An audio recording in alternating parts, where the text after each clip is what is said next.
Today on the podcast, we're going to be talking about the craziest and dumbest ways that we're using ChatGPT. But actually, what I'm going to be going over is the last 10 things I've used ChatGPT for. I'll be going through my ChatGPT history, exposing myself a little bit. And Matt is going to be talking about the dumbest ways that he uses ChatGPT, which actually is just the only ways he uses ChatGPT. So he's also going to be going over his history. Matt, kick us off with what you're using ChatGPT for this week. What was the last, be honest, what was the last thing you asked ChatGPT about? Well, I just got out of my morning meeting with my developers and I screenshotted all of our faces on the Google Meet and I asked ChatGPT whose face is most beautiful, and it didn't want to give me an answer. So I had to kind of force it. I'm like, using Scandinavian beauty standards, like which face is the best? And I'm like, it's like, I don't know, it's subjective. And I'm like, okay, whose face is most symmetrical? And it's like, I don't know, but you have to, I don't know. And I was like, you have to guess. And it said, okay, here it is. Out of the 5 people, here's the list. 1 through 5. I was the last. Okay, but hear me out. Hear me out.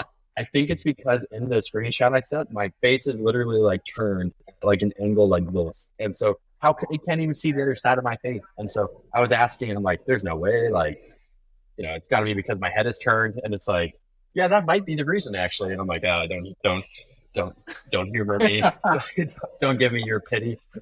So, okay, well, yeah. I mean, you're bound to abide by its results. So I think you should probably have to tell your developers legally, since you did screenshot them, what the outcome of that was. They'll probably see this clip and be like, they're probably just going to sue me, and they're more handsome than me. So it's just that was a lose situation. There's no way to win from that.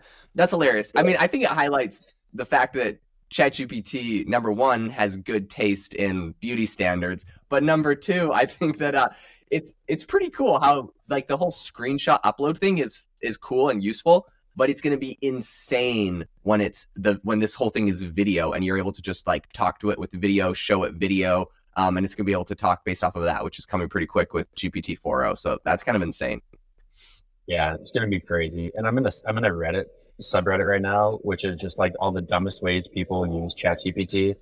And some of them are just stupid. Like I asked it to write a Viking saga about my cat, or I asked it to write a poem about a rescue dog who loves his mom, even though she gets sad sometimes. To be honest, it's probably the best result I've got. Just like they're actually dumb. But a lot of them are just people that use ChatGPT to quote make this sound better, and it's like them writing an email or like a script or something, and it's just like make this sound better. Like you're just throwing that in there, and it's like no context, and then they feed it the same information again and say make it sound even better or make it sound more professional. And ChatGPT is just like guessing like so hard on each iteration. So there's no context. Well, the funny thing is, I 100% have done that like a lot of times with like email. The emails really, I'm like, this email just doesn't feel professional enough. Like it feels like I know the grammar and punctuation's off on it. I'm just like, please just make this more professional. And then it like makes it look amazing. And I'm like, fantastic. It's really interesting. At my first company I worked for out of college, Institute for Supply Management, shout out. There was someone in the marketing department and she was amazing. She was legendary at like anytime we're going to publish anything publicly, put out any press releases, put out any newsletters, anything to like a lot of people, we would always make her read it, and she would always just like, yeah, make it sound really professional, make sure the punctuation was perfect. She'd like make sure the tone was good, like whatever. So I just feel bad for like, that was like her career. And I just feel bad for those people because like that is 100% the easiest thing to get ChatGPT to do now. So I feel like that's the premise behind like the Jenny AI. I don't know if you know about, it's basically just a writing assistant, which is basically just ChatGPT. It was one, but like the premise behind it was like, it's that smart girl in your workplace who just has like a knack for it. Just use Jenny AI now, and that will take her place too. But yeah, too bad. It's a 100%. Okay, so going through my ChatGPT history, this one's actually kind of funny. So I was talking to my brother yesterday, and he was like, "Hey, can you do me a favor?" And I'm like, "Yeah, sure." And he's like, "Can you just like Google who is and then like his name into ChatGPT, or like search?" I said Google. That's hilarious. Search for who is and then his name in ChatGPT. So I do that, and it like he's like, yeah, I'm just curious because I'm worried. Like, I kept asking it, but I'm worried that it's like biased because it knows me because of like stuff I do. Anyways, he made me like read him what it came up with because he's trying to figure out where it gets information from. I think he's trying to like figure out how to manipulate ChatGPT results. It was funny because it was like, okay, he is like there's a few people with that name. One of them is like an athlete that's a wrestler. One of them is a musician, a music artist, which is actually him, and it had links to like his Apple Music. So that's kind of funny. And then it said, and one of them is going to school, and it like listed his school.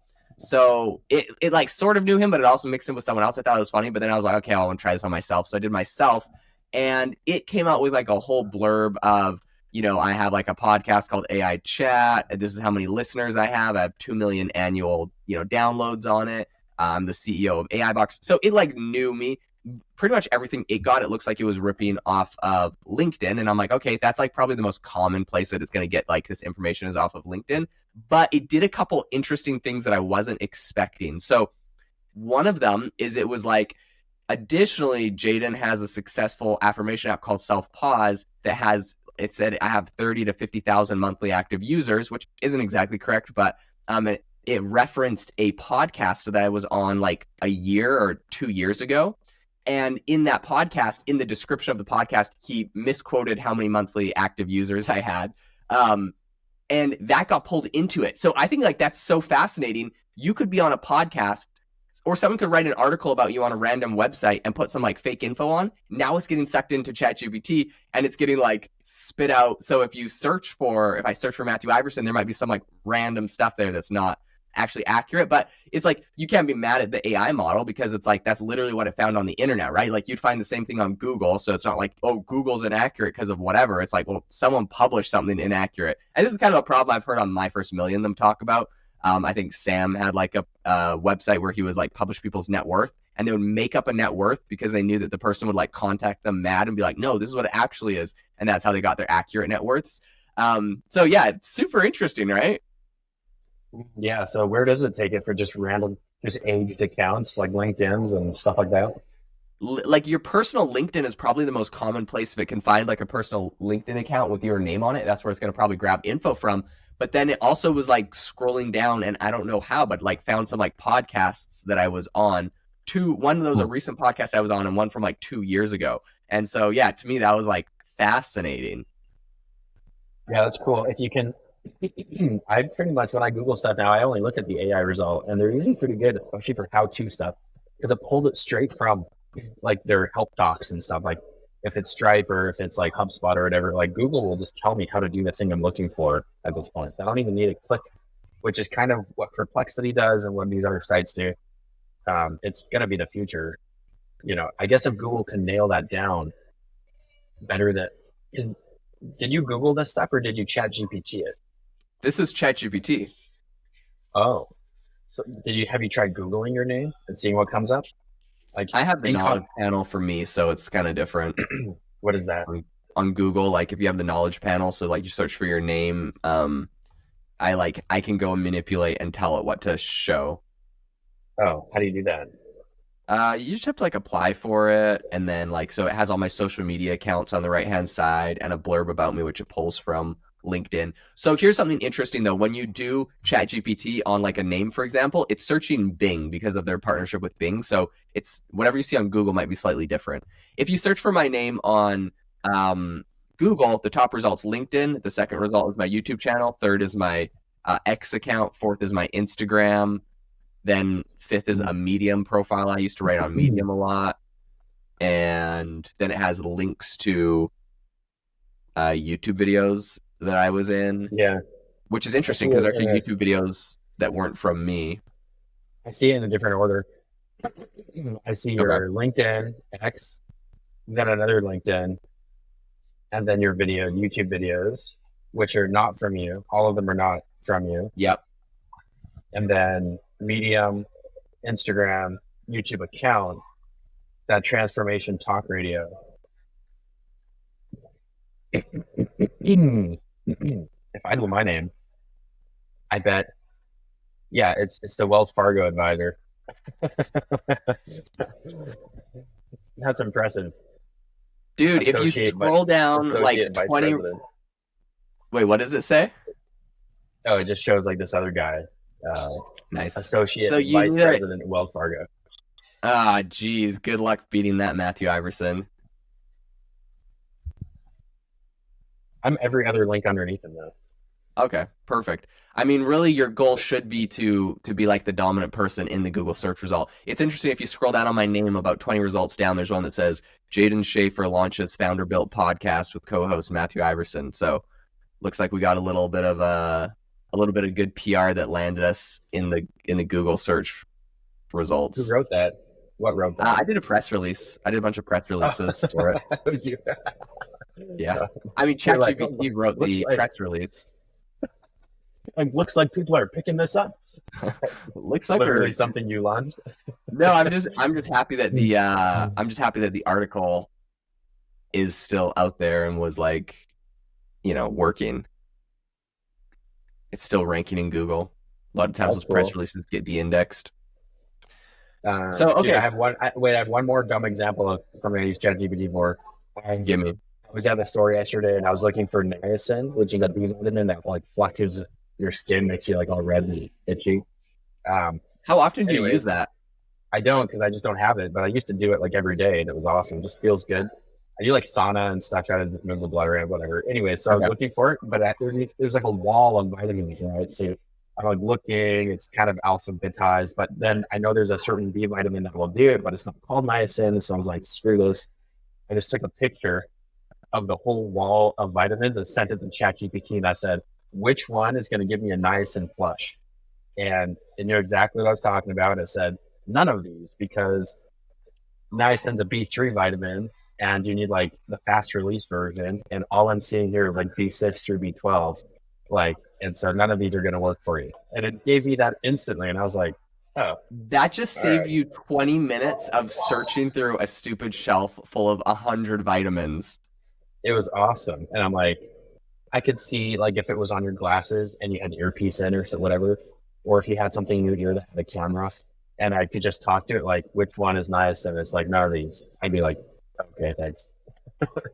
That's amazing. And then it would be like, you want me to order you some niacin plus stuff off Amazon, probably like between 10 and 20 bucks? And I'd be like, yes, thanks. Yeah, it'll come in tomorrow morning and you're like, good enough.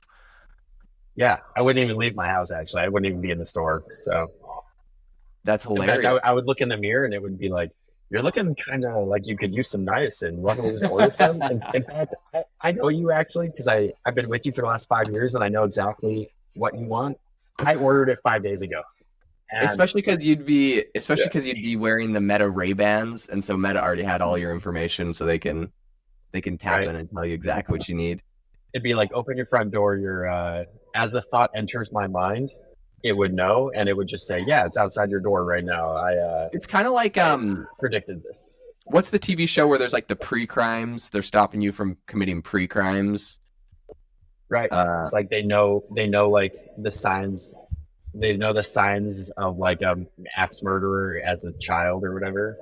No, but it's like a few days before you commit a crime. It like the AI model predicts you're going to do it, and then they just arrest you and take you to jail anyways. There's a movie. I can't remember what it's called. Cool. Anyways, Meta should make a subscription that's just like, order what I need before I know I need it, and like they just get your credit card. You give them like a $500 a monthly like allowance, and you just open your door up every day, and there's the thing that you need that they know that you need before you need it.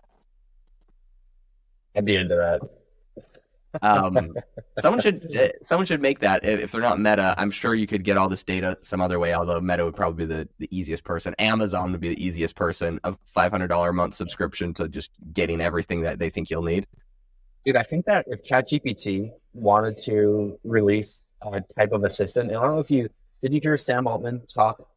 Sam Altman's founder of OpenAI and ChatGPT. He was on this All In podcast. Did you hear that podcast? Yeah, Everyone complained that he said nothing new. Yeah, but I actually listened to it before I read the comments, thank goodness, because I actually got a couple things. He has this vision of an assistant that's like a ChatGPT device that you keep with you all the time, and it just it knows exactly who you are. It's basically like a version of you that wants you to become better, and it'll like challenge your thoughts, and like improve you in ways that you'd like to become improved by. But it'll Hmm. also have full context of who you are and what you do and what you like and what you want to become. And so you can ask it for context around things in your life, and it will help you make better decisions and stuff like that. And I'm sure that like the shopping and the moving places and like pulling stuff up on a GPS when you need it, that's all just going to be baked in, and that's going to be really cool. I don't. Did you hear his kind of like big Yeah, no, I vision on watched the that? whole thing. I thought it was super fascinating. When do you think it's going to be done? When do you think it's going to be ready? What do you Well, think it's going to look like? I think what they should do, or maybe what I would do, is they're gonna come out with just a wearable device, and it'll just. I think an earpiece makes the most sense, to be honest. Or maybe an app on the phone that just connects because that's already all built in hardware, and then you'll go on the ChatGPT app and it'll just say like, "Would you like to unlock like would you like to unlock this feature?" And basically just uses anything you've ever told it and it just bakes it into like a database. Like it just has memory, which I think it already has, to be honest. And it's Uh-huh. like, would you like to activate GPT Assistant? And then it's like, you're like, yeah. It's like, good. Give us full permission over your phone, everything, blah, blah, blah. Maybe it's a deal with Apple. And then suddenly it's living on all the time, listening to everything. And it just builds this incredible database of knowledge, which sounds scary and crazy and futuristic, but for like the tech enthusiast that I am, like that gets me super pumped. It's like the productivity that you can just unlock from that. Obviously, I just know everyone who hears this, and like as I listen to Sam, I'm like, everyone who hears this is just gonna think like doomsday. They're just gonna know everything about you, and honestly, that's probably true. But there's a part of me that has to appreciate how cool that would be. That would be absolutely legendary. Yeah, I think that'd be epic.